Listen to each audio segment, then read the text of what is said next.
The dust kicked up around Meredith's worn boots as she scrubbed the schoolhouse floor on her hands and knees, working payment for yesterday's arithmetic lesson, while the other students sat at their desks, learning today's history. She was 19 years old and had been trading labor for education since she was 14, sweeping floors and washing windows and hauling water, always one day behind in her learning because there were never enough hours to both work and study. Her father had died in a mining accident 3 years ago, leaving her and her mother with nothing but debts in Pyramid City, Nevada. And her mother's failing health meant Meredith carried the weight of their survival on her shoulders while still desperately clinging to her dream of becoming a teacher herself one day. "Miss Miller, you missed a spot near the stove," the schoolteacher, Mrs. Henderson, called out, barely glancing up from the chalkboard where she was writing about the War of 1812. The year was 1883, and educated women were rare enough, but educated poor women were nearly unheard of, and Mrs. Henderson seemed to take particular pleasure in reminding Meredith of her place. The other students, children of merchants and ranch owners, snickered softly as Meredith crawled across the wooden planks to address the offensive spot, her dark blonde hair escaping from its bun to stick to her sweat-dampened neck. She had just dipped her brush back into the bucket when the schoolhouse door swung open with enough force to rattle the windows. A man stood silhouetted in the bright Nevada sunlight, tall and broad-shouldered, his hat shadowing his face. Meredith recognized him immediately even before he stepped inside. Everyone in Pyramid City knew Morgan Nash, the cowboy who had arrived 2 years ago with enough money to buy the struggling Double N Ranch and turn it into one of the most prosperous cattle operations in the territory. He was 24 years old, unmarried, and the subject of much speculation among the town's matchmaking mothers, though he seemed utterly uninterested in their daughters. "Mrs. Henderson," he said, his voice carrying easily through the room, deep and steady. "I need to have a word with you about the school's account." The teacher straightened, smoothing her skirts with a tight smile. "Mr. Nash, surely this could wait until after lessons." "No, madam, it cannot." He removed his hat, revealing dark brown hair and eyes that swept the classroom with sharp intelligence. His gaze landed on Meredith, still kneeling on the floor with her scrub brush, and something flickered across his face too quickly for her to identify. "I have been thinking about making a contribution to the school, and I wanted to discuss the particulars." Mrs. Henderson's expression transformed into something far more welcoming. "Why, how generous! Children, continue copying the text from the board. I will be just a moment."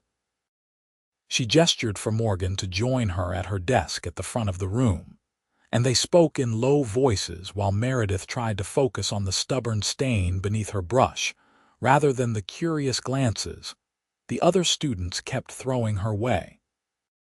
After what felt like an eternity but was probably only 10 minutes, Mrs. Henderson clapped her hands together sharply.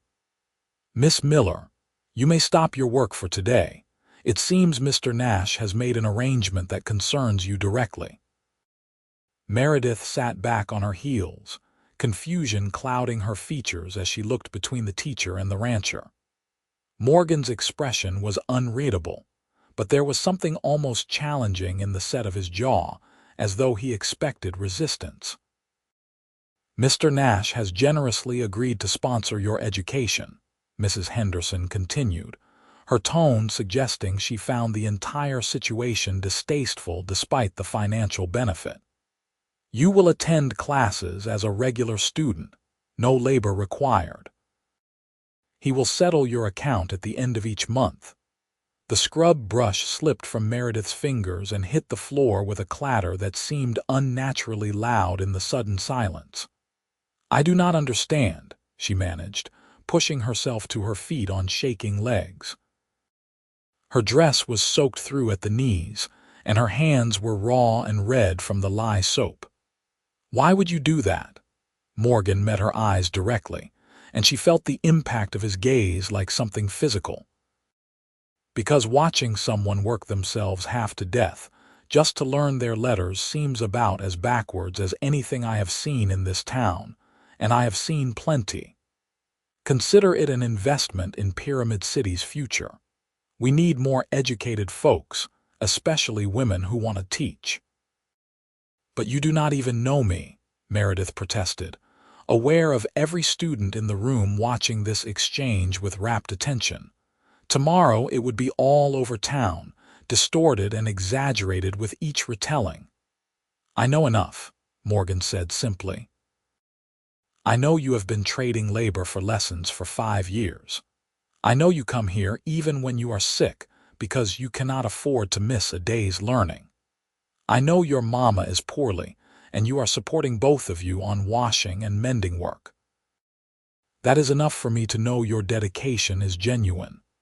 Meredith felt heat rise in her cheeks, uncertain whether from embarrassment or something else entirely. I cannot accept charity. It is not charity, it is investment, like I said. When you finish your education and become a teacher, you will educate the next generation better than they are being educated now. He said this with a pointed look at Mrs. Henderson, who bristled but seemed unwilling to challenge a man who had just offered to pay good money. You will make this whole town better. That is worth something to me. Mrs. Henderson cleared her throat sharply. Well, Miss Miller, what do you say? I should think gratitude would be in order. But Morgan held up a hand before Meredith could respond. She does not owe me gratitude or anything else. This is a business arrangement, pure and simple. Miss Miller, you think on it if you need to, but if you are agreeable, you can start attending regular classes tomorrow. Learn free on my account. The phrase hung in the air between them, and Meredith found she could not look away from his face, searching for some hidden motive, some expectation that would come with strings attached. But his expression remained open, almost challenging her to accept the help she so desperately needed but had been too proud to ask for. I would need to speak with my mother first, she said finally, her voice barely above a whisper. Morgan nodded as though he had expected this. That is reasonable. I will be at the general store until 4 o'clock if you want to find me with your answer. If not today, then tomorrow will do just as well. He settled his hat back on his head and tipped it politely to Mrs. Henderson.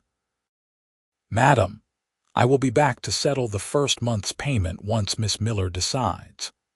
He was gone before Meredith could formulate another response, leaving her standing in the middle of the schoolhouse in her damp, dirty dress, feeling as though the entire world had shifted sideways without warning.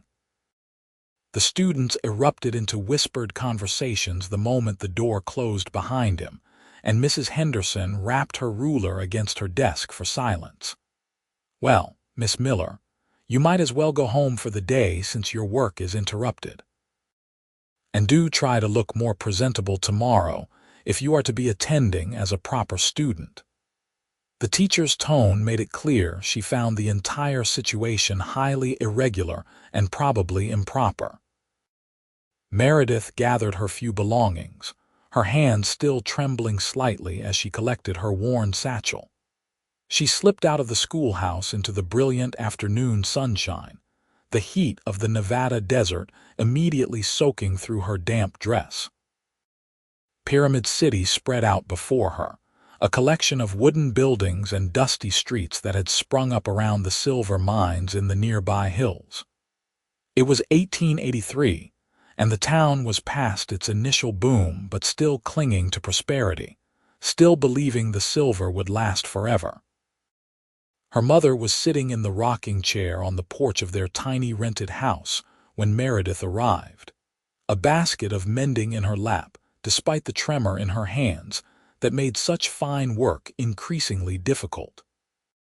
Catherine Miller had once been a beauty, but illness and hardship had aged her beyond her 42 years, leaving her thin and pale with a persistent cough that worried Meredith more with each passing week. "You are home early," Catherine observed, looking up with concern. "Did something happen at the school?" Meredith sank down onto the porch steps, suddenly exhausted despite the early hour. "Morgan Nash offered to pay my school fees, all of them, so I can attend regular classes instead of working off each lesson." Her mother's hand stilled in the mending. "Morgan Nash the rancher. Why would he do such a thing? He says it is an investment in the town's future. He wants me to become a teacher." Meredith pulled her knees up and wrapped her arms around them, a gesture left over from childhood. "Mama, I do not know what to do. We need the help. God knows we need it, but people will talk.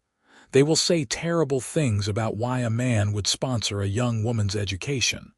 "People always talk," Catherine said quietly. "They talked when your father died and left us with debts. They talked when I could not work anymore and you took over supporting us.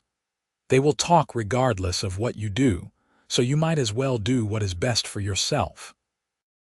She set aside the mending and leaned forward, fixing Meredith with a steady gaze that reminded her of the strong woman her mother had been before illness took hold. "But you need to know your own heart in this. Is it truly just about the education?" Meredith felt her cheeks flush. "I barely know the man. I have never spoken more than a handful of words to him before today." "That was not what I asked." Catherine's smile was knowing but gentle. "Morgan Nash is a good man from what I have heard. Fair to his workers, honest in his dealings, and wealthy enough that he does not need anything from you in return for his help. If he is offering this without strings, then perhaps you should trust that his intentions are as stated. And if they are not, then you walk away. You are not accepting a marriage proposal, daughter. You are accepting help with your education. Those are two very different things." Catherine picked up her mending again, though Meredith noticed her mother's fingers struggled more than usual with the needle. "Go to the general store. Give the man your answer. And Meredith, say yes. You have worked yourself to the bone for this opportunity. Do not let pride steal it from you now." Meredith rose and pressed a kiss to her mother's forehead, feeling the unhealthy heat that seemed to radiate from her skin more and more these days. "I will be back soon to make supper." The walk to the general store took her down Main Street, past the saloon where piano music already tinkled despite the early hour, past the blacksmith's forge where the ring of hammer on anvil provided a steady percussion to the town's daily rhythm. She could feel eyes on her from every window and doorway, could imagine the whispered conversations that would follow in her wake. The poor Miller girl, what could she possibly offer to attract Morgan Nash's attention? She found him inside the store, talking with the proprietor about an order of supplies for the ranch. He stood with easy confidence, one hand resting on the counter, his work-worn clothing speaking to a man who did not simply own a ranch, but worked it alongside his hired hands. When he caught sight of her in the doorway, he excused himself and walked over, his expression neutral and patient. "Miss Miller," he said simply, waiting. "I spoke with my mother," Meredith began, then forced herself to meet his eyes directly. "If your offer is genuine, if there are truly no expectations beyond what you stated, then I accept. With gratitude, whether you want it or not." Something in his expression softened, though he did not smile. "There are no expectations, no strings, no conditions. You have my word on that." "Then why?" The question burst out before she could stop it. "Why me? Why this? You could sponsor 10 students for what it will cost you to put me through enough schooling to get my teaching certificate." Morgan was quiet for a long moment, looking past her through the store window at the dusty street beyond. "My mother was brilliant," he said finally, his voice lower than before, meant only for her ears. "She could calculate numbers faster than my father's accountant, could read Latin and Greek, taught herself astronomy from books she borrowed.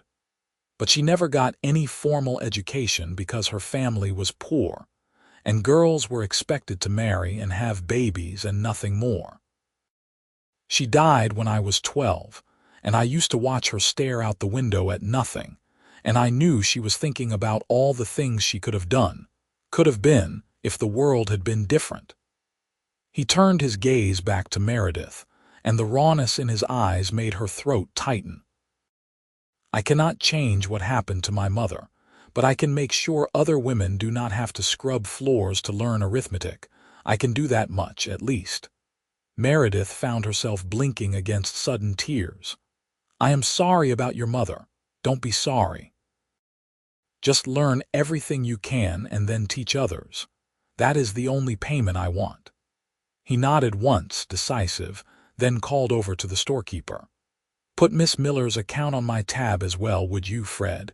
She needs to be able to get proper school supplies without worrying about the cost. Now wait just a moment, Meredith started to protest, but Morgan was already heading for the door. I will stop by the school tomorrow to settle up with Mrs. Henderson. You focus on your studies.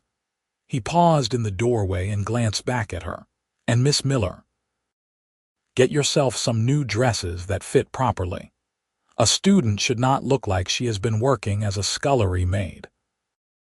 Then he was gone, leaving Meredith standing in the general store with Fred Thompson grinning at her from behind the counter, like he had just witnessed the most romantic thing to ever happen in Pyramid City. Within an hour, everyone in town would know that Morgan Nash had just taken Meredith Miller under his wing, and the speculation would run wilder than spooked horses. But for the first time in 5 years, Meredith allowed herself to imagine walking into the schoolhouse as a regular student, sitting at a proper desk, instead of kneeling on the floor with a scrub brush. She imagined having time to do all the reading, to truly understand the lessons instead of always playing catch-up. She imagined a future where she stood at the front of a classroom of her own, giving other children the education she had fought so hard to attain. That night, she lay awake in the small bed she had slept in since childhood, listening to her mother's labored breathing from the other room, and wondered about Morgan Nash.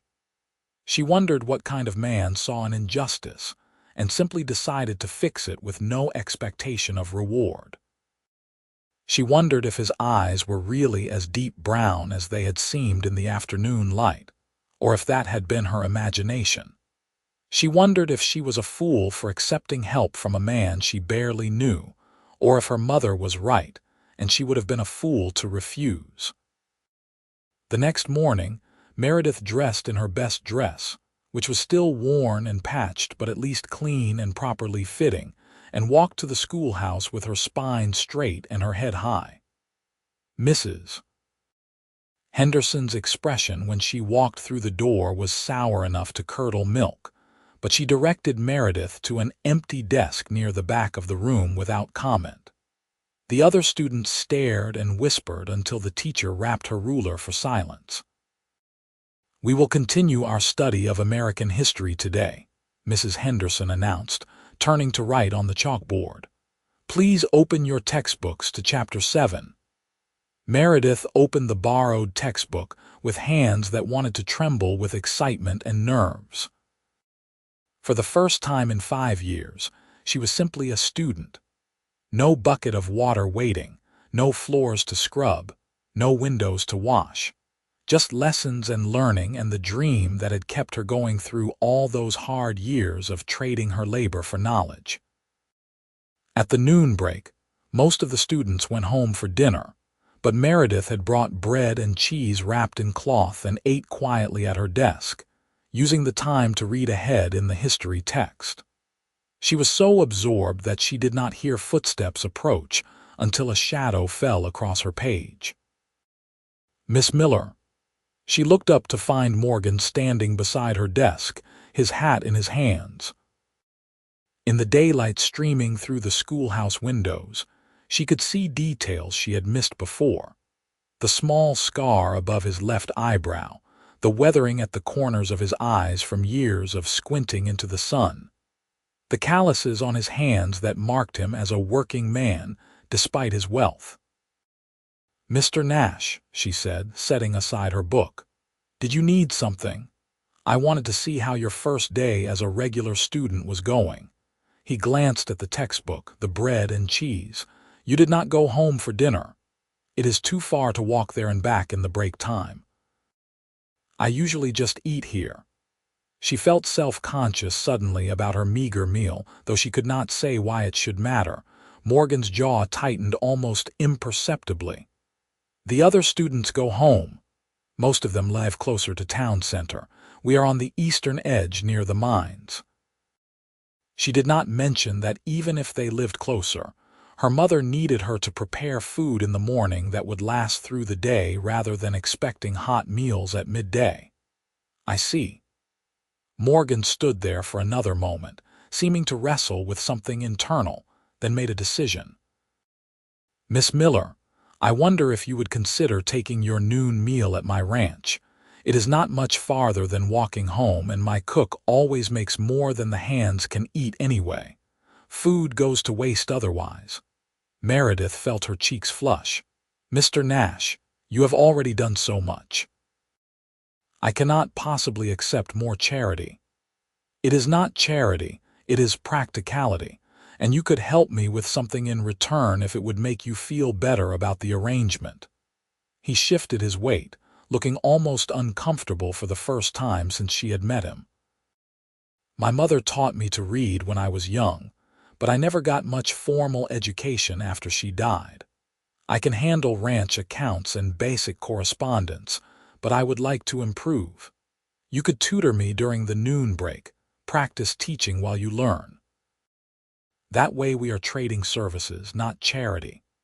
Meredith studied his face, looking for deception or hidden motives, but found only earnest honesty. "You want me to tutor you? I am barely a student myself. You know more than I do, and you will know even more as the months pass. Besides, teaching is one of the best ways to learn. My mother used to say that if you could explain something to someone else, you truly understood it yourself." His expression softened when he mentioned his mother, and Meredith felt something shift in her chest. What would people say? She asked quietly. A young woman going to a ranch alone to share meals with an unmarried man. The gossip would be unbearable. "The gossip is already unbearable," Morgan pointed out reasonably. "And my cook and several ranch hands are always present, so propriety would be maintained. But if you are uncomfortable with the arrangement, I understand. The offer stands either way regarding your school fees. That does not change." Meredith thought about the long walk home and back each day, the time lost that could be spent studying. She thought about her mother struggling with the mending, trying to earn what little money she could to help support them. She thought about Morgan's face when he spoke of his mother's lost potential. "Very well," she said finally, "but I insist on genuinely tutoring you. If we are to maintain the fiction of an exchange of services, it needs to be real." Morgan's face broke into the first true smile she had seen from him, and it transformed him from merely handsome to something altogether more dangerous to her peace of mind. "That is acceptable to me. I will be here to walk you to the ranch when school breaks at noon tomorrow." After he left, Meredith tried to focus on her reading, but her thoughts kept drifting to the conversation, analyzing every word and expression. She barely knew this man, yet he was systematically removing every obstacle that stood between her and her education. It should have felt manipulative or controlling, but instead, it felt like someone had finally seen her struggle and simply decided it was wrong that she should have to struggle alone. The afternoon lessons passed in a blur of grammar and arithmetic, and when school let out at 3 o'clock, Meredith walked home in a daze. Her mother was on the porch as usual, the mending basket conspicuously empty beside her chair. "No work today?" Meredith asked, concern sharpening her voice. Catherine waved a dismissive hand. "I finished early. How was school?" Meredith sat on the steps and relayed the day's events, including Morgan's offer of noon meals and tutoring. Her mother listened without interruption, her expression thoughtful. "This man is either a saint or he is courting you," Catherine said when Meredith finished, "and I am inclined to believe it is both." "Mama, he is not courting me. He is helping me get an education. Men do not typically go to such lengths for women they have no interest in." Catherine's smile was gentle but knowing. "I am not saying you must encourage him or reciprocate if you do not feel drawn to him, but I am suggesting you remain open to the possibility that his motivations may be more complicated than simple altruism." "He loved his mother very much," Meredith said quietly. "He is doing this in her memory. Perhaps, or perhaps he sees something in you that reminds him there is still good worth fighting for in this world." Catherine reached out and tucked a strand of hair behind Meredith's ear with trembling fingers.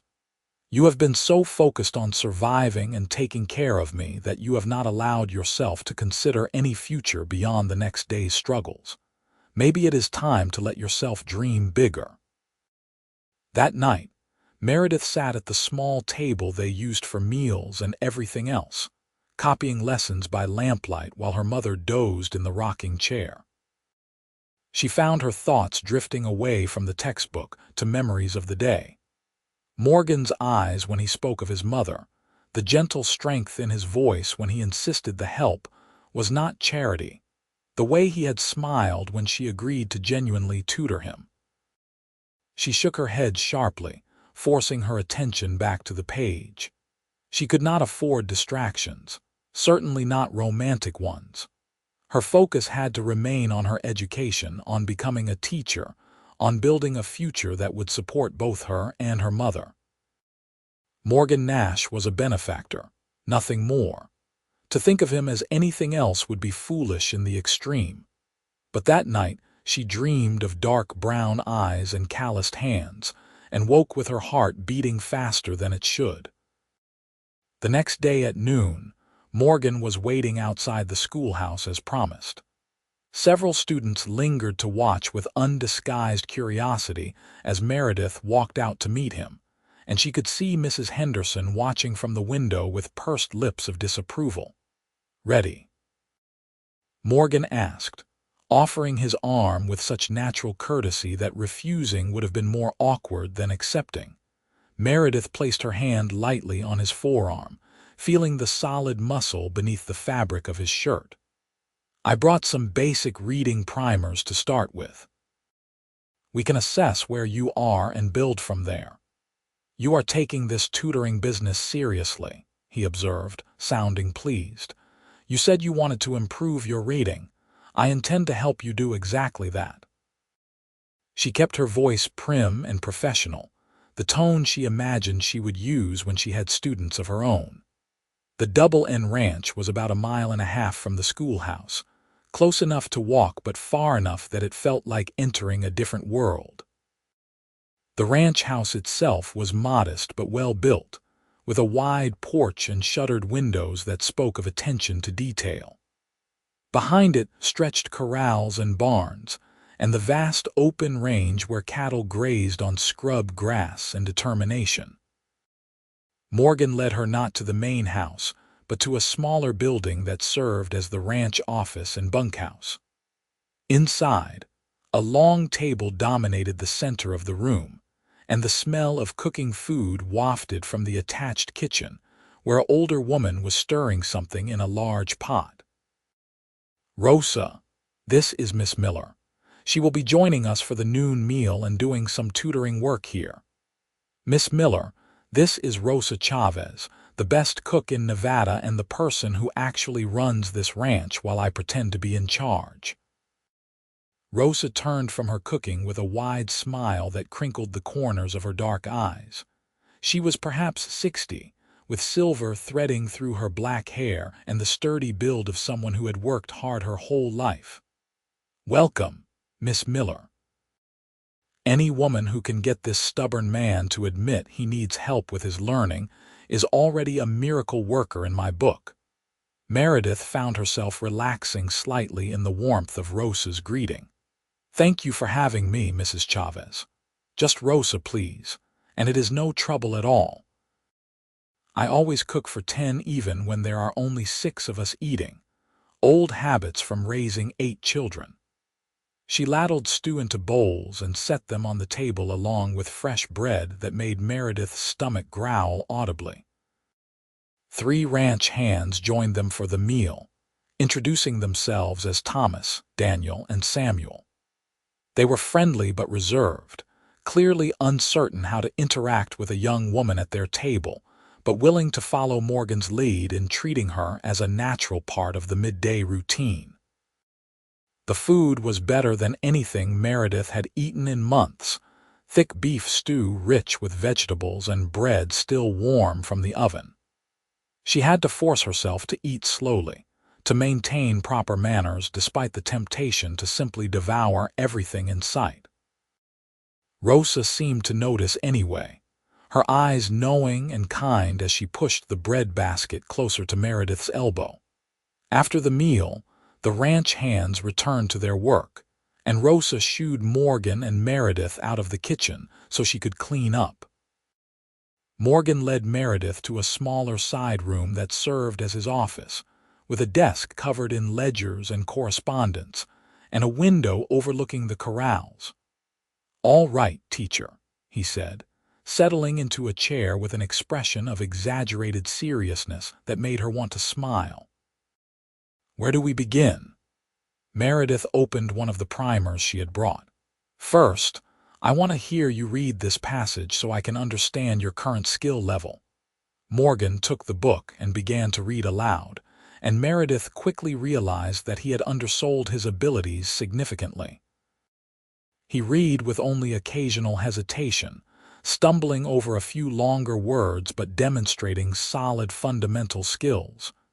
"You are actually quite good," she said when he finished. "Better than many adults I have encountered," he shrugged. "My mother made sure I had the basics. But I want more than basics. I want to be able to read contracts without worrying I am missing something important. I want to understand the books she used to read, the philosophy and literature she loved. I want to know what she knew." The longing in his voice made Meredith's chest tighten with sympathy. "Then we will work on vocabulary, comprehension, and reading speed.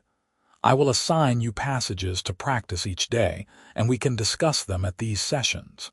If you are truly committed, you will see improvement quickly."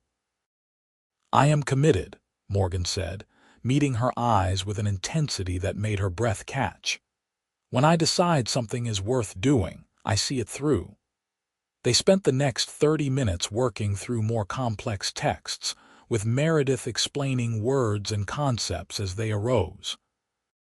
Morgan was an attentive student, asking questions when he did not understand and practicing difficult words until he could pronounce them smoothly. Meredith found herself forgetting to be nervous, caught up in the pleasure of teaching, of watching someone's understanding expand in real time. When it was time to return to the schoolhouse for afternoon lessons, Morgan walked her back just as he had walked her out, his arm offered with the same natural courtesy. This time there were fewer students to witness their arrival, most already back in their seats, but Mrs. Henderson watched from the window with an expression Meredith could not quite read. The pattern repeated over the following weeks.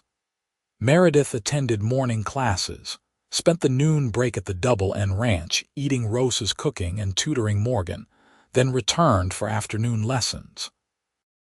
Her mother's health showed slight improvement, perhaps because the financial pressure had eased with Morgan paying the school fees and Meredith bringing home portions of leftover food Rosa insisted would only go to waste otherwise. Meredith's own education flourished without the constant burden of working off her lessons. She flew through textbooks, asked questions freely, stayed late to use the small school library. Mrs. Henderson remained cold but correct, unable to criticize Meredith's behavior or scholarship, even as the teacher clearly disapproved of the entire arrangement with Morgan. And Morgan himself became less of a mystery and more of a friend as the weeks turned into months. Meredith learned that he had grown up poor in Kansas, that his father had been a brutal man who drank away what little money they had, that his mother's death had freed him to head west and start over. He had worked as a ranch hand for 8 years, saving every penny, learning the cattle business from the ground up until he had enough to buy the struggling double N and turn it profitable. I made a promise to myself that I would build something my mother could have been proud of. He told Meredith one afternoon in October as they sat in his office reviewing a particularly difficult passage from Plato. A life that proved all her sacrifices mattered. She would be proud, Meredith said softly. You have built something meaningful here and not just the ranch. You are helping me build a future I could not have managed alone. That matters too. Morgan looked at her for a long moment, something shifting in his expression. You know, when I first saw you scrubbing that floor, all I could think was that it was wrong. Fundamentally wrong that someone with your intelligence and determination should have to humiliate herself just to learn. I thought I would pay your fees and that would be the end of it. A simple transaction. But, Meredith prompted when he trailed off, but then I got to know you. Your sharp mind, your fierce independence, the way you care for your mother even though you are barely more than a girl yourself. The way you light up when you understand something new or when you explain a concept to me and I finally grasp it. He shook his head slightly, a rueful smile playing at his lips. I thought I was doing this for my mother's memory, and maybe that is how it started. But somewhere along the way it became about you, about who you are and who you could become. Meredith's heart hammered against her ribs. Morgan, I do not think this is appropriate. Probably not, he agreed easily. And I am not asking you for anything or expecting anything in return for the help I have given. I just wanted you to know that you matter to me, Meredith Miller. Not as a project or a way to ease my conscience about the past, but as yourself, as the woman you are. She stood abruptly, the chair scraping loudly against the wooden floor. I should get back to the schoolhouse. Afternoon lessons will start soon. Morgan stood as well but made no move to stop her. Of course. I apologize if I made you uncomfortable. That was not my intention. You did not, Meredith said, then realized that was not quite true. Or rather, you did, but not in the way you think. I just need time to think. She gathered her books and fled, not waiting for him to escort her back to town.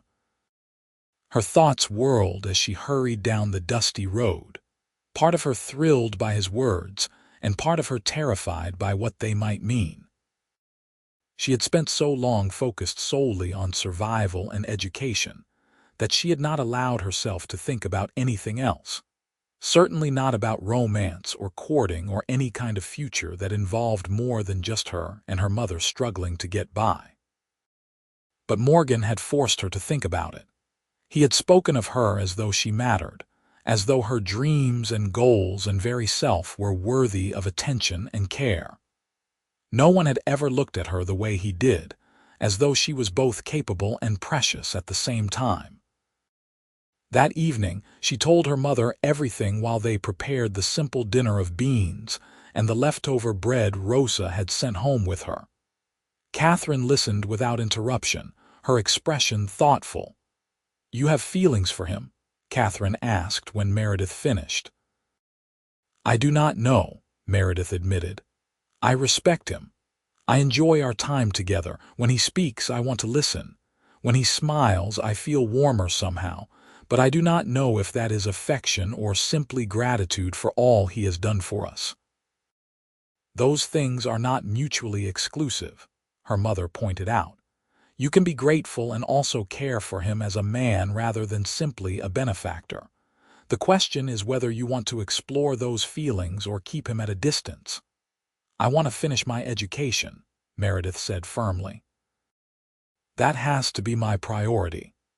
And has Morgan ever suggested otherwise? Has he ever implied that his feelings for you should supersede your goals? Meredith thought about this, reviewing their conversation in her mind.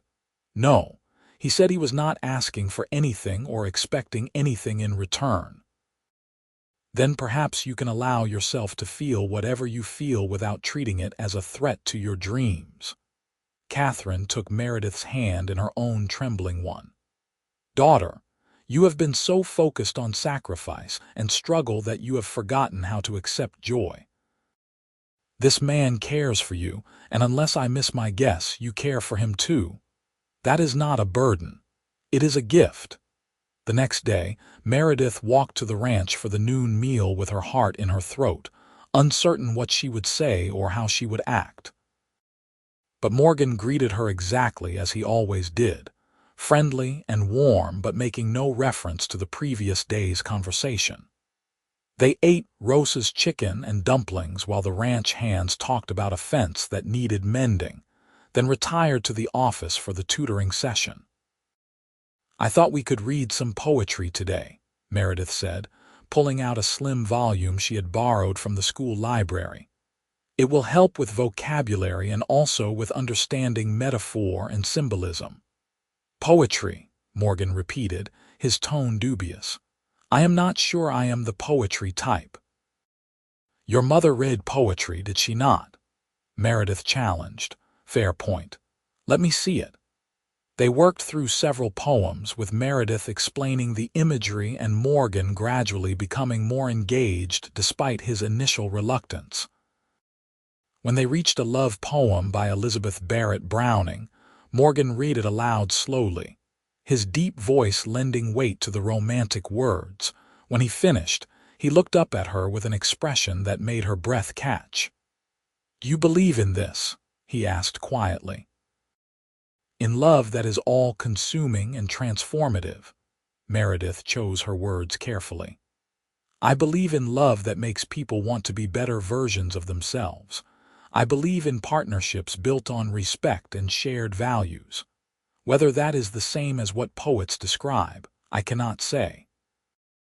But you want it, that kind of partnership, someday perhaps, when the time is right." She met his eyes directly.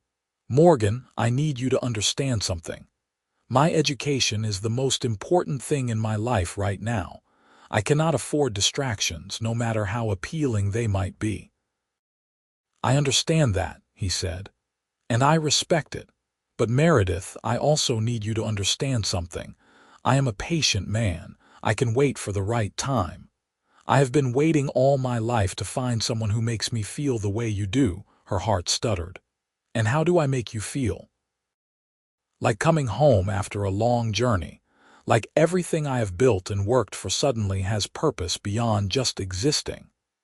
He reached across the table and took her hand, his calloused fingers gentle against her skin. "I am not asking you to abandon your dreams for me. I am saying that when you are ready, if you are ever ready, I will be here. And I will support your dreams as fiercely as I support my own." Meredith looked down at their joined hands, feeling the warmth of his skin, the strength in his grip. "I do not know what to say." "Then do not say anything yet. Just know that you have options, Meredith. You do not have to face the future alone unless that is what you truly want." She left the ranch that day with her thoughts in turmoil but her heart somehow lighter. Morgan had not demanded anything from her, had not tried to manipulate or control her. He had simply stated his feelings and his willingness to wait, leaving the choice entirely in her hands. It was, she realized, perhaps the most respectful thing anyone had ever done for her. The months continued to pass, winter settling over Pyramid City with cold that was sharp in the morning but mild compared to more northern climates. Meredith's education progressed rapidly, and by spring of 1884, Mrs. Henderson grudgingly admitted that Meredith was ready to take the examination for her teaching certificate. The examination was held in Carson City, requiring a 2-day journey by stagecoach. Meredith had been anxious about the cost and logistics until Morgan had quietly arranged everything, paying for her passage and lodging and brushing aside her protests with the now familiar phrase that it was an investment, not charity. The examination was grueling, covering everything from mathematics to literature to pedagogy, but Meredith felt confident in her answers. She returned to Pyramid City exhausted but hopeful, and when the results arrived 6 weeks later confirming that she had passed with high marks, she ran all the way to the Double N Ranch to share the news. Morgan was in the corral working with a young horse when she arrived, breathless and flushed from running. He took one look at her face and broke into a grin. "You passed." "I passed," she laughed, unable to contain her joy. "I am a certified teacher, Morgan. I can actually do this now. I can open my own school or apply to established schools, and they have to take me seriously." He vaulted over the corral fence with easy athleticism and caught her up in a hug that lifted her feet off the ground. For a moment, Meredith allowed herself to relax into his embrace, feeling his strength and warmth and the genuine happiness he felt at her success. When he set her down, his hands remained on her waist, and his expression turned serious. "I am so proud of you. Everything you have accomplished, you did through your own determination and brilliance. I just removed a few obstacles." "You did far more than that," Meredith said softly. "You gave me the chance to prove what I could do. You believed in me when I barely believed in myself." Meredith. Her name was almost a prayer on his lips. "Now that you have your certificate, what happens next?" She knew what he was really asking, and she found that she finally had an answer. "Mrs. Henderson has indicated she will be retiring at the end of this school year. The town council will need to hire a new teacher for the fall. I plan to apply for the position. So you will stay in Pyramid City. This is my home. My mother is here, and she is not well enough to travel, and there are other reasons I want to stay as well." She reached up and touched his face, feeling the roughness of stubble under her palm. "You have been very patient with me, Morgan Nash." His eyes darkened with emotion. "I told you I could wait. I know, but I am not sure I want you to wait any longer." The words came out barely above a whisper, but they felt right, felt true in a way that terrified and exhilarated her at once. "I have spent so long focused on survival that I forgot about living. You taught me the difference." Morgan cupped her face in his hands, his thumb stroking her cheek with infinite gentleness. "Meredith Miller, I have been half in love with you since the day I saw you scrubbing that schoolhouse floor with more determination than most men bring to their life's work. And I have been fully in love with you since the first time you smiled at me when I finally understood a passage we had been working on for weeks. If you are saying what I think you are saying, I need you to be very clear, because I do not want any misunderstandings between us." "I am saying that I love you too," Meredith said, and felt the truth of it resonate through her entire body. "I am saying that I want a future that includes both my teaching career and a partnership with you. I am saying that if you still want me, if you still want to wait for the right time, then I am ready to start planning what that future might look like." He kissed her then, gentle and reverent, as though she was something precious that might break if handled roughly. Meredith kissed him back, pouring into it all the feelings she had been too frightened and too focused to acknowledge before. When they finally broke apart, both breathing hard, Morgan rested his forehead against hers. "I want to marry you," he said bluntly. "I want to court you properly first, and I want your mother's blessing, and I want to do everything correctly. But I want you to know from the start what my intentions are. I want you as my wife, Meredith. I want to support your teaching career and build a life together and have children someday if you want them. I want everything. I want that too, Meredith breathed. All of it. A real partnership where we both pursue our dreams and support each other. Is that possible? We will make it possible. Morgan pulled back enough to look into her eyes, his expression fierce with determination. I did not build a successful ranch from nothing by accepting limitations. We will build a life together the same way, by refusing to accept that we cannot have both love and purpose. Meredith laughed, giddy with happiness and possibility. Then I suppose you should start courting me properly, Mr. Nash, though I feel it is only fair to warn you that I am a very demanding woman with ambitious plans for my teaching career. I would expect nothing less, Miss Miller. His smile was radiant, transforming his weathered features into something beautiful. Though I feel it is only fair to warn you that I am a stubborn man who is used to getting what he wants. Then it is fortunate that what you want and what I want appear to be the same thing. They stood there in the spring sunshine, grinning at each other like fools while Rosa watched from the kitchen window with a satisfied smile.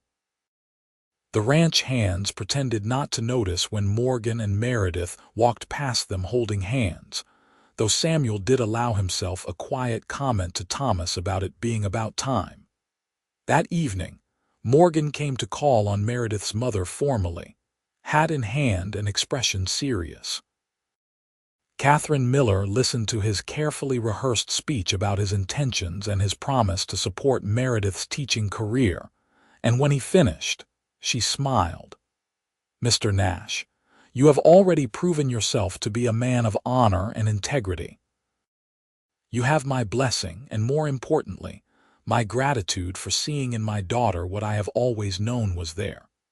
You are good for each other, and I can think of no better future for her than one spent with a man who respects her mind as much as her heart. Meredith hugged her mother tightly, feeling the fragility of her bones and the trembling that had become constant, but also feeling Catherine's genuine happiness. Whatever time her mother had left, at least she would see her daughter happy and settled with a man worthy of her. The courtship that followed was the talk of Pyramid City, with everyone having an opinion about the propriety of it all. But Morgan courted Meredith with single-minded determination and old-fashioned values, taking her on chaperoned walks, attending church services with her and her mother, bringing small gifts of books he thought she would enjoy. He made his intentions clear to everyone, while still respecting Meredith's reputation, and giving her space to focus on her application for the teaching position. When the town council interviewed Meredith for the teacher role in June, she spoke eloquently about her vision for education that was inclusive and rigorous, that prepared students not just to memorize facts, but to think critically and question the world around them. She spoke about the importance of educating both boys and girls to their fullest potential, and about her belief that everyone deserved access to learning regardless of their financial circumstances. The council voted unanimously to hire her, and Mrs. Henderson handed over the keys to the schoolhouse with stiff formality, but also with a grudging nod of respect. Meredith would begin her new position when school resumed in September. Morgan proposed on the 4th of July, during the town's celebration with fireworks lighting up the desert sky. He went down on one knee in front of half of Pyramid City and offered her a ring with a small but perfect diamond. And when Meredith said yes, the crowd erupted in applause. Even those who had gossiped and speculated could not help but be moved by the genuine love so obvious between them. They were married in August of 1884 in a simple ceremony at the small church, with Catherine seated in the front row looking pale but joyful, and Rosa standing up as Meredith's witness. Morgan's ranch hands attended in their best clothes, awkward and uncomfortable but clearly pleased for their boss. Mrs. Henderson even made an appearance, her expression suggesting she had decided to approve of the match after all. Meredith wore a simple white dress that she and her mother had sewn together, with wildflowers in her hair gathered that morning from the desert. Morgan wore a new suit that made him look uncomfortable but devastatingly handsome, and when they exchanged vows, his voice was steady and sure. "I promise to support your dreams as fiercely as my own," he said when it came time for personal vows. "I promise to never make you choose between love and purpose, because you deserve both. I promise to be your partner in all things, today and every day forward." Meredith's vows were equally heartfelt. "I promise to build a life with you based on mutual respect and shared goals. I promise to never take for granted the gift of your faith in me. I promise to love you with the same fierce determination you have shown me, today and always." When the minister pronounced them husband and wife, Morgan kissed her with a tenderness that made Meredith's eyes sting with happy tears. They were married, truly married, and the future that had seemed impossible a year ago now stretched before them full of possibility.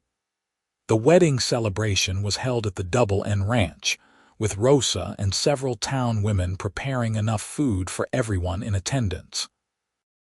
There was music and dancing and genuine joy, and Meredith found herself swept up in the happiness of the moment, dancing with Morgan under the stars while their friends and neighbors celebrated around them. "Happy, Mrs. Nash," Morgan murmured in her ear as they swayed together. "Deliriously so, Mr. Nash." She pulled back enough to look into his eyes. "Thank you for not giving up on me even when I was too stubborn and frightened to see what was right in front of me. Thank you for trusting me enough to let me in." He kissed her forehead gently. "We are going to build something beautiful together, Meredith. I feel it. We already have," she said softly. "This is just the beginning." Catherine's health declined sharply in September, just as Meredith was beginning her first term as the official schoolteacher. It was as though she had been holding on just long enough to see her daughter safely settled and happy. And now that her purpose was fulfilled, her body was ready to rest. She passed away peacefully in October, with Meredith holding one hand and Morgan holding the other. Her last words a whispered thank you to them both. Meredith grieved deeply, but found comfort in knowing her mother had died at peace, knowing her daughter would be cared for, and that all the struggles had not been in vain. Morgan held her through the worst of the grief, letting her cry when she needed to and simply being present when words were inadequate. "She was proud of you until the very end," he said one evening as they sat together on the porch of their home, the ranch house that was now truly theirs. "She told me once that watching you fight for your education gave her strength to keep fighting her illness. You gave her hope, Meredith. That is a precious gift." "I wish she could have had more time," Meredith said, leaning into his shoulder. "I wish she could have seen the school thrive, could have met her grandchildren someday. She knew all that would happen. She believed in you and in us." Morgan wrapped his arm around her, solid and warm. "And we will honor her memory by living the life she wanted for you. By being happy and building something meaningful." Meredith threw herself into teaching with renewed purpose, channeling her grief into creating the kind of educational environment she had always dreamed of. She did away with the requirement that poor students work off their tuition, instead establishing a scholarship fund that Morgan quietly contributed to each month. She brought in new textbooks and materials, organized recitations and debates, pushed her students to think rather than simply memorize. The children responded to her enthusiasm and genuine care, and by the end of her first year, even her harshest critics had to admit that student learning had improved significantly under her leadership. Parents who had been skeptical of a woman teacher, especially one as young as Meredith, found themselves impressed by her dedication and the results she achieved. Morgan was equally busy with the ranch, expanding his herd and his land holdings. He had a gift for the cattle business, for knowing when to buy and when to sell, for treating his workers fairly so they remained loyal and hardworking. The Double N became one of the most respected operations in the territory, and Morgan's success allowed them to live comfortably while still maintaining the values that had brought them together. But more important than the external successes was the partnership they built together. Morgan had meant every word of his wedding vows, supporting Meredith's teaching career with the same energy he brought to ranching. He helped her grade papers in the evenings, listened to her frustrations about difficult students or limited resources, brainstormed solutions to educational challenges. He never once suggested that her work was less important than his, or that she should give up teaching to focus solely on domestic duties.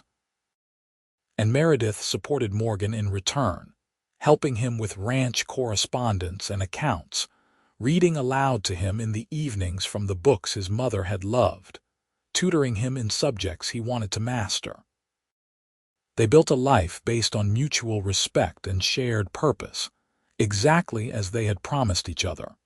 Their first child arrived in the summer of 1886, a healthy baby boy they named Matthew after Morgan's grandfather. Meredith took the summer months off from teaching as planned, and Morgan hired additional help at the ranch so he could spend more time at home with his new family. He was a devoted father from the start, changing diapers and walking the floor with a fussy baby in the middle of the night without complaint. "My father never touched me except to hit me," Morgan said one night as he held Matthew against his chest, the baby finally sleeping peacefully. "I used to watch other men with their children and wonder what it felt like to be loved like that. I am going to make sure our son never wonders. He will know every single day that he is wanted and loved." Meredith watched them together, her heart so full she thought it might burst. "You are going to be an amazing father. You already are." When Meredith returned to teaching in the fall, Rosa eagerly volunteered to watch Matthew during school hours, delighted to have a baby in the house again after all her own children had grown. The arrangement worked beautifully, and Meredith found she could balance motherhood and teaching with the support system they had built around them. Their second child, a daughter they named Catherine in honor of Meredith's mother, arrived in 1888. She had Meredith's blonde hair and Morgan's brown eyes, and from the moment she could talk, she asked endless questions about everything she encountered.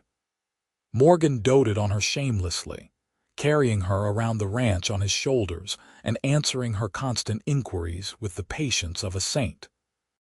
"She is going to be a teacher like her mama," he predicted when Catherine was barely 3 years old, already demanding to know why the sky was blue and where rain came from. "Or a scientist or a writer or anything else she wants to be," Meredith said firmly. "We will make sure both our children know they can pursue any dream they work for." "Like their mother did," Morgan said, pulling Meredith close for a kiss. Life in Pyramid City settled into a comfortable rhythm over the following years. The silver mines began to play out gradually, but the town had diversified enough to survive the decline, with ranching and other businesses keeping the community viable. Meredith School became known throughout the territory for its quality education, and she trained several young women who went on to become teachers themselves, creating a network of educated women who believed in equal access to learning. Morgan expanded the ranch steadily, not through aggressive acquisition, but through smart management and fair dealing.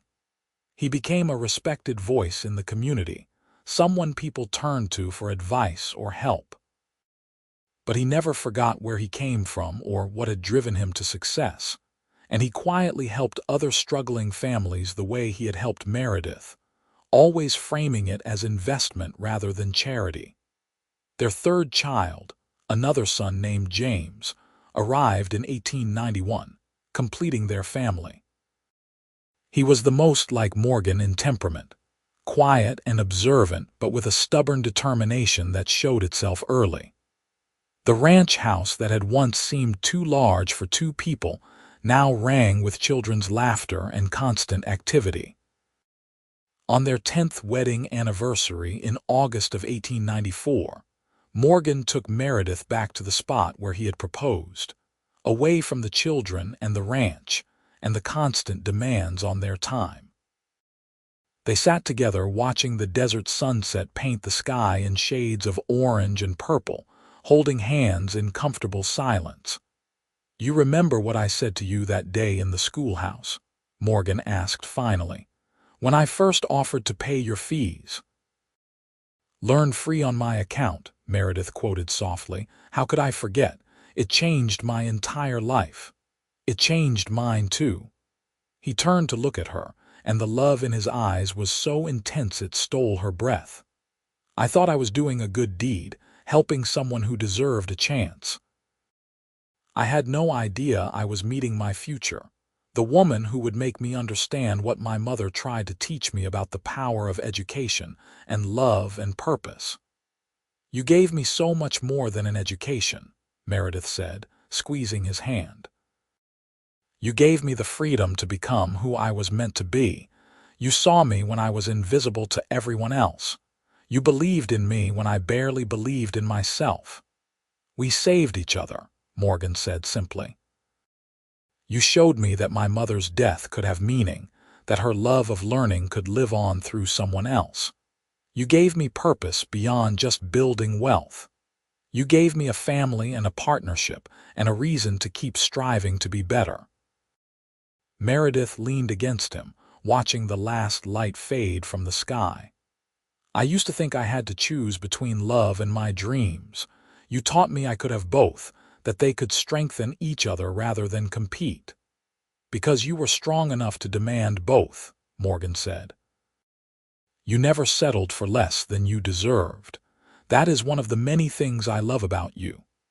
They sat in silence for a while longer, thinking about everything they had built together over the past 10 years.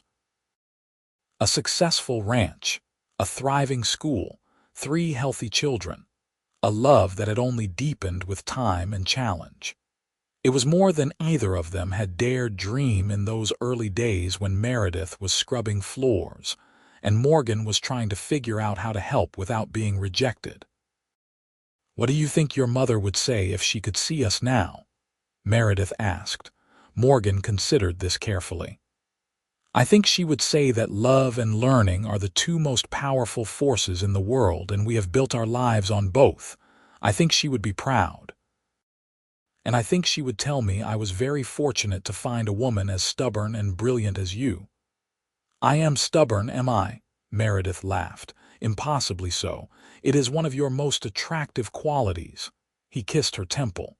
"Thank you, Meredith, for taking a chance on a cowboy who offered you a strange deal, for trusting me enough to let me into your life, for building this future with me. Thank you for seeing me," she said simply, "for looking at a girl scrubbing floors and seeing a teacher, a partner, a woman worth investing in. You changed my life with your faith in me." They returned to the ranch as the stars emerged overhead, walking hand in hand through the desert night. The house glowed with lamplight ahead of them, and they could hear Rosa singing to the children as she prepared them for bed.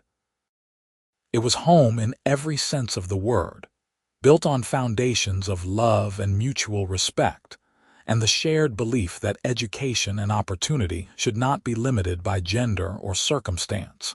Over the next decade, Meredith continued teaching while watching her children grow. Matthew proved to have his father's gift for ranching and his mother's love of learning, reading voraciously while also developing a natural way with horses and cattle. Catherine became exactly what Morgan had predicted, a natural teacher who helped her younger brother with his lessons and organized the neighborhood children into elaborate learning games. James was the quiet one, happiest when working alongside his father, but with a deep well of kindness that showed itself in how gently he handled animals and how patiently he listened when others spoke. Meredith trained a succession of young teachers who went on to establish schools throughout Nevada and neighboring territories. Her scholarship fund grew as more successful families contributed, ensuring that no child in Pyramid City ever had to trade labor for lessons. She published several articles on educational methodology that were circulated widely, and she was invited to speak at teaching conferences in San Francisco and Denver. Morgan diversified the ranch operations, adding sheep and developing better irrigation for hay production. He became involved in territorial politics, advocating for improved education funding and better labor conditions for ranch workers.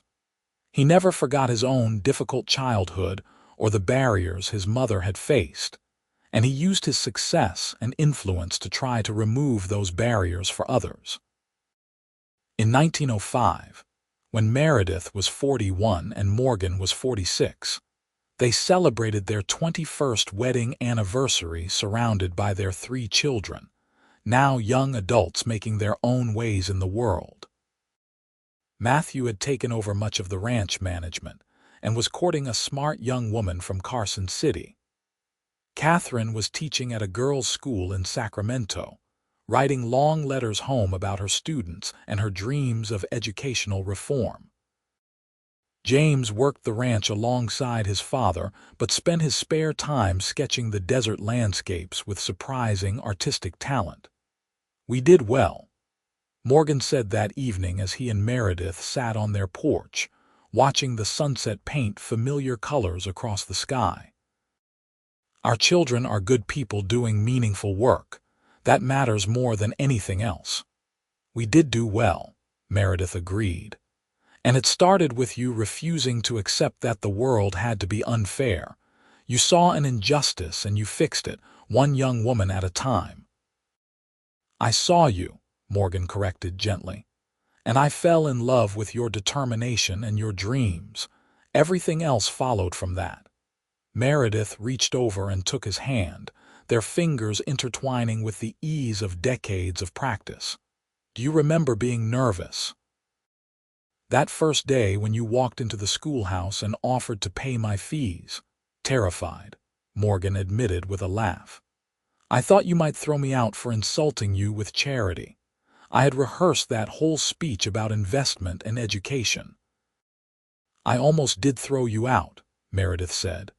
"My pride almost made me refuse the best thing that ever happened to me. Thank God I was practical enough to recognize an opportunity. Thank God I was stubborn enough to not take no for an answer." He lifted her hand and kissed her knuckles. "I would do it all again, Meredith. Every single moment. The uncertainty, the courting, the building of our life together, all of it. So would I, though maybe with less scrubbing of floors next time." They laughed together, comfortable and warm in the gathering darkness.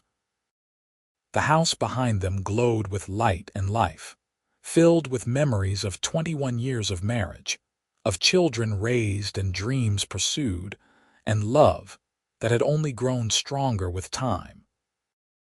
In 1910, Matthew married his sweetheart and brought her to live at the Double N, beginning the next generation of the Nash family legacy. Meredith finally retired from teaching at 52, training her replacement carefully and establishing an endowment to ensure the school would continue to provide quality education regardless of economic circumstances.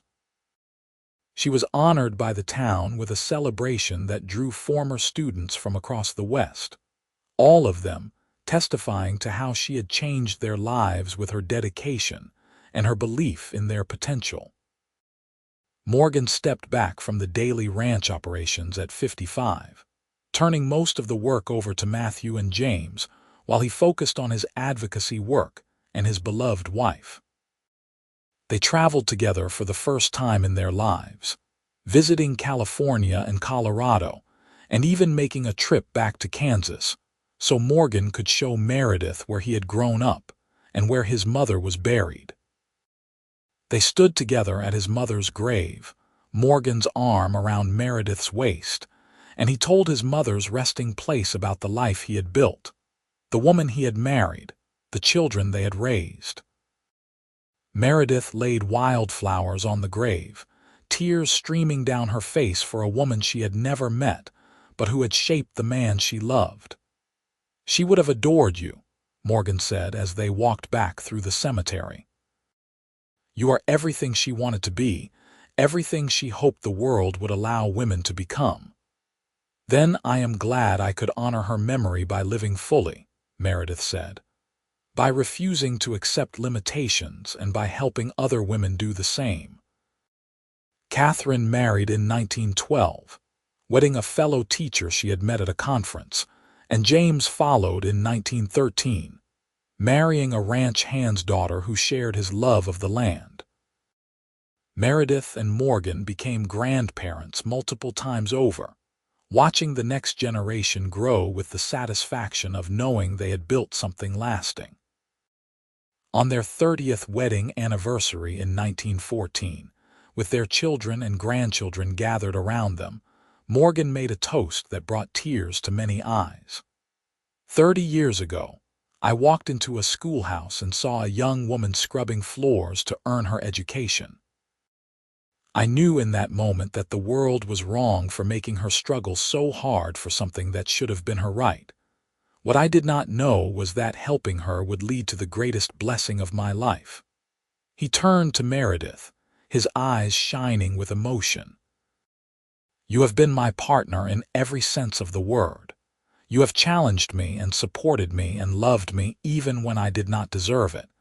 You have raised brilliant children who will make the world better. You have educated hundreds of students who carry your lessons with them. You have made my life richer and more meaningful than I ever imagined possible. I told you once to learn free on my account, but the truth is that I have learned more from you than from anyone else. You taught me that love and purpose can coexist, that strength and gentleness are not opposites, that building something meaningful requires faith and patience and unwavering commitment." Meredith was crying openly now, as were several of their guests. "You taught me that I was worth investing in," she said, her voice trembling. "You saw value in me when I could barely see it in myself. You gave me the freedom to become who I was meant to be, and then you loved that person completely. Everything good in my life started the day you refused to accept that I should have to trade labor for lessons."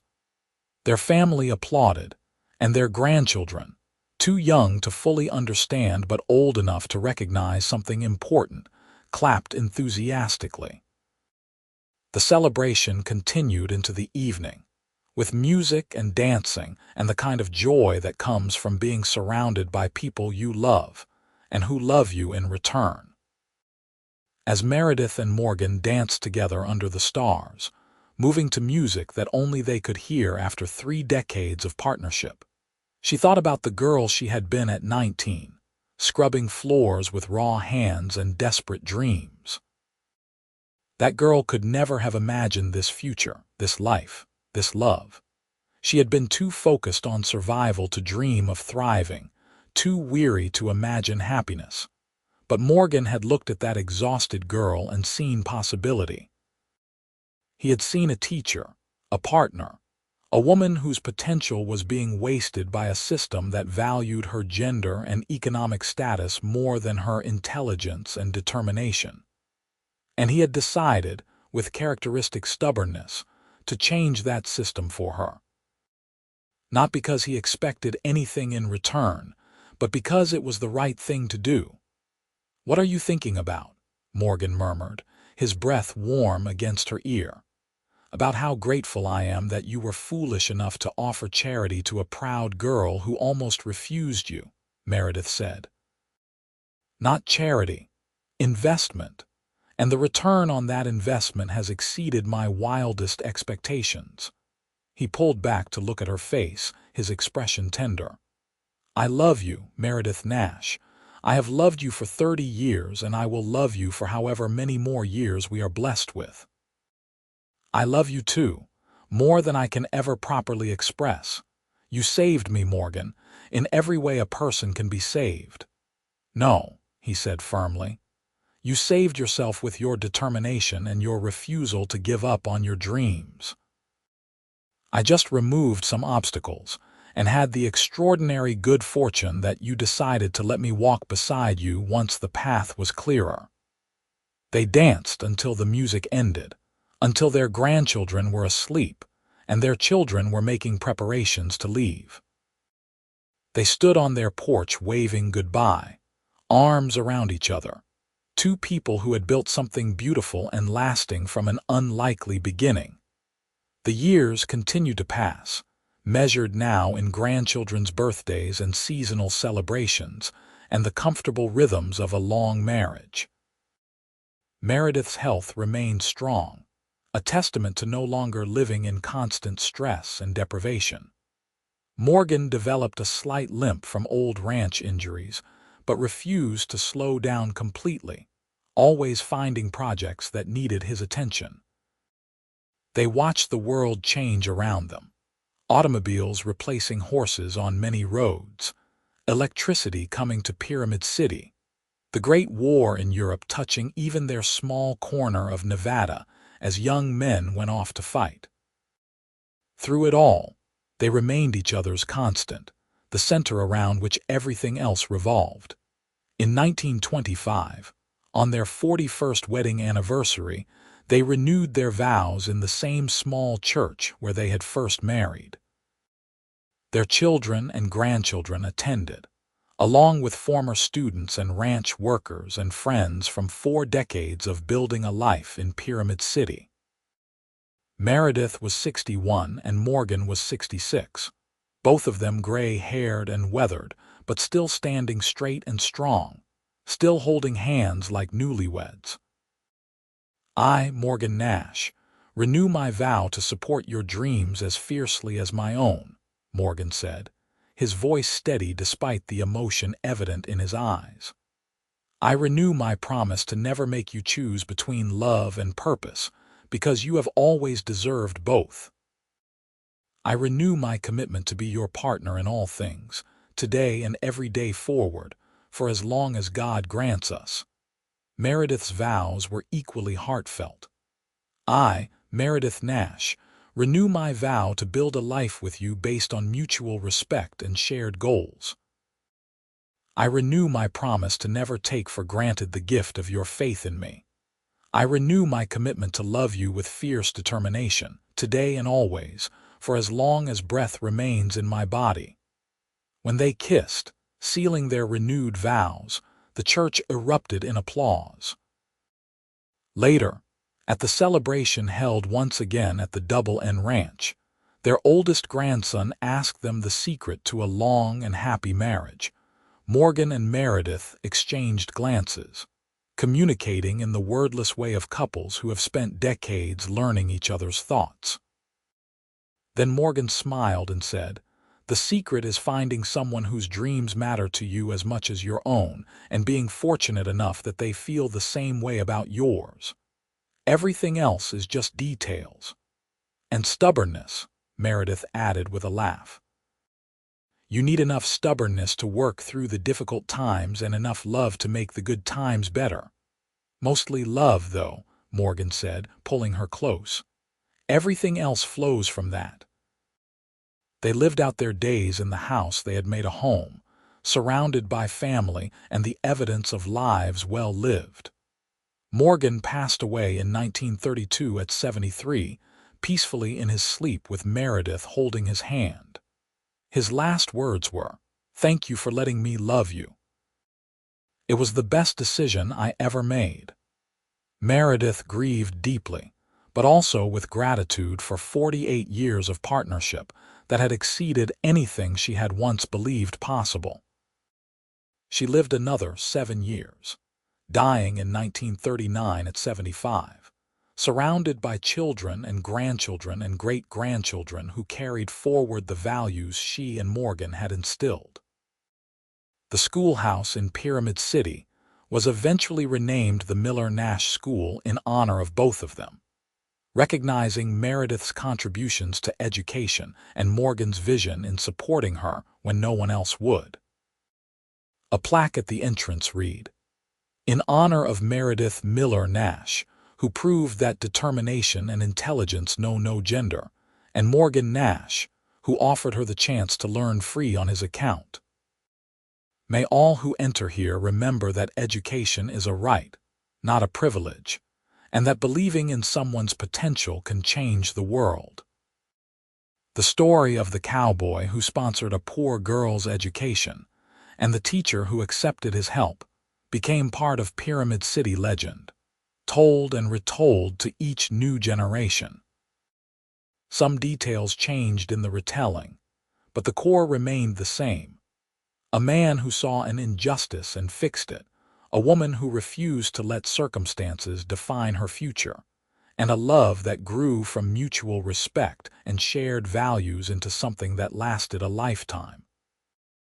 Their descendants continue to live in Nevada, many of them becoming teachers or ranchers or both, carrying forward the legacy of believing in education and opportunity for all. The Double N Ranch remained in the family, and the school Meredith had led for so many years continued to provide quality education to Pyramid City's children. Their story was proof that sometimes the most romantic gestures are not grand declarations, but simple acts of faith in another person's worth. That love built on respect and shared purpose lasts longer than passion alone.